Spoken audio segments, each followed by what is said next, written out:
안녕하세요. 보내주신 자료들 보면서 저도 참 흥미로웠는데요.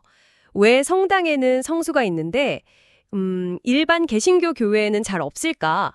이게 그냥 관습 차이인가 싶었는데 그게 아니더라고요. 네, 맞습니다. 그 안을 들여다보면 카톨릭과 개신교의 어떤 신앙적인 핵심, 또 역사적인 배경 같은 게 다 녹아있죠. 네, 그럼 우선 그 성수가 뭔지부터 좀 짚어볼까요? 자료에 보니까 카톨릭에서 쓰는 물인데 그냥 물이 아니라 특별히 축복을 받은 물이라고요. 그렇죠. 사제가 기도를 통해 축성을 한 물이죠. 보통 성당 입구에 이렇게 빛이 되어 있어서 신자들이 들어갈 때 손가락을 잠깐 담갔다가 성호를 긋잖아요. 네네, 저도 본 적 있어요. 그게 어떤 의미가 있는 건가요? 일종의 정화의식이라고 볼 수 있어요. 자신을 깨끗하게 하고 또 하느님의 보호를 청하는 그런 의미가 담겨 있고요. 세례식 때도 쓰고 집이나 자동차 같은 물건 축복할 때도 사용되거든요.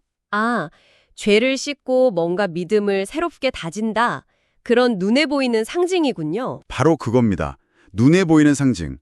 카톨릭 전통에서는 이런 성수나 아니면 성모 마리아상, 성인 조각, 그림 같은 성물을 통해서 신앙을 좀 더 구체적으로 느끼고 체험하도록 돕는 경향이 있어요. 보이는 걸 통해서 보이지 않는 은총을 경험한다. 뭐 이런 걸까요? 네, 비슷합니다. 카톨릭의 중요한 개념인 성사, 즉 보이지 않는 은총을 전달하는 가시적인 표징이라는 생각과도 연결되는 지점이죠. 그렇군요. 그런데 이제 개신교 쪽으로 넘어가 보면 왜 여기서는 성수를 안 쓰게 된 걸까요?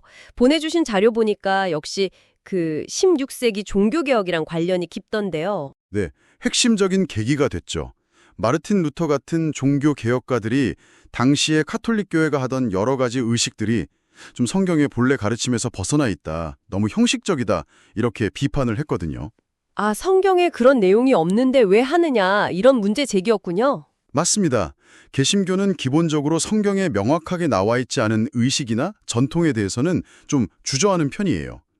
루터를 포함한 개혁가들은 성수 같은 관행이 성경적 근거도 좀 부족하고 자칫 잘못하면 이게 미신처럼 여겨질 수도 있다고 봤어요. 미신이요? 어떤 면에서요? 그러니까 성수 자체가 무슨 마법적인 힘이 있는 것처럼 부적처럼 사용될 수도 있다는 우려였죠. 성경 말씀이나 그리스도를 통한 믿음보다는 그 물 자체에 의존하게 될까 봐요. 아하, 오직 성경 그 원칙하고 딱 연결되는 부분이네요. 그래서 눈에 보이는 어떤 상징보다는 성경 말씀을 읽고 듣고 배우는 것도 기도나 찬양 이런 걸 더 중요하게 생각하게 된 거고요. 정확합니다. 개신교 신앙의 중심은 결국 성경 말씀 그리고 예수님을 통해서 하나님과 직접 관계를 맺는 데 있거든요. 그래서 성수나 성상, 성유물 같은 그런 매개체보다는 개인의 어떤 내적인 믿음의 성장, 하나님과의 직접적인 교제 이런 것들을 훨씬 강조하는 방향으로 발전해 온 거죠. 들어보니까 확실히 그 신앙을 이해하고 표현하는 방식에서 차이가 확 느껴지네요.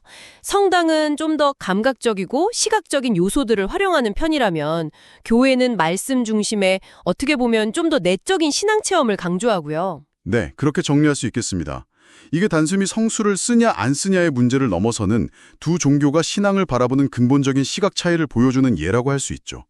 오랜 역사 속에서 각자의 길을 걸어오면서 형성된 뚜렷한 특징이고요. 근데 또 흥미로운 점이 보내주신 자료 중에 루터교 같은 경우는 모든 시각적인 요소를 다 없앤 건 아니라고 나와 있더라고요. 성화나 십자가 같은 건 교육적인 목적으로 남겨두기도 했다고요. 아, 네네. 그건 좋은 지적이신데요. 개신교 안에서도 사실 흐름이 조금씩 다릅니다.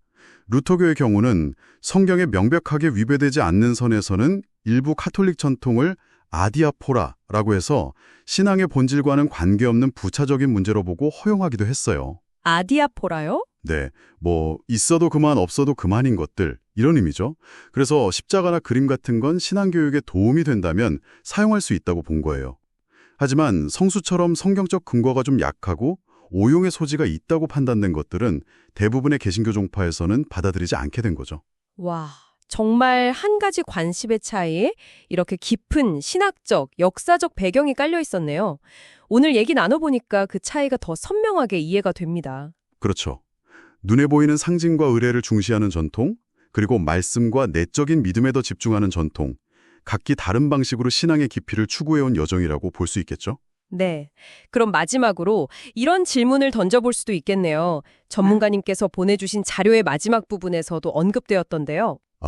네. 어떤 질문일까요? 이런 서로 다른 접근 방식, 그러니까 카톨릭처럼 상징을 적극적으로 활용하는 방식과 개신교처럼 말씀 중심으로 나아가는 방식이 오늘날 신자들의 신앙생활이나 또 공동체 문화에는 각각 어떤 영향을 미치고 있을까 하는 점이요. 아주 좋은 질문입니다. 오늘날 우리 사회 속에서 이 두 가지 방식이 신자 개인의 영성에 구체적으로 어떻게 작용하고 있는지, 또 각 공동체가 가진 독특한 강점이나 어쩌면 약점은 무엇일지, 이런 걸 한번 생각해 보는 것도 이 주제를 더 깊이 이해하는 데 도움이 될 것 같습니다. 한번 고민해 볼 만한 지점이죠.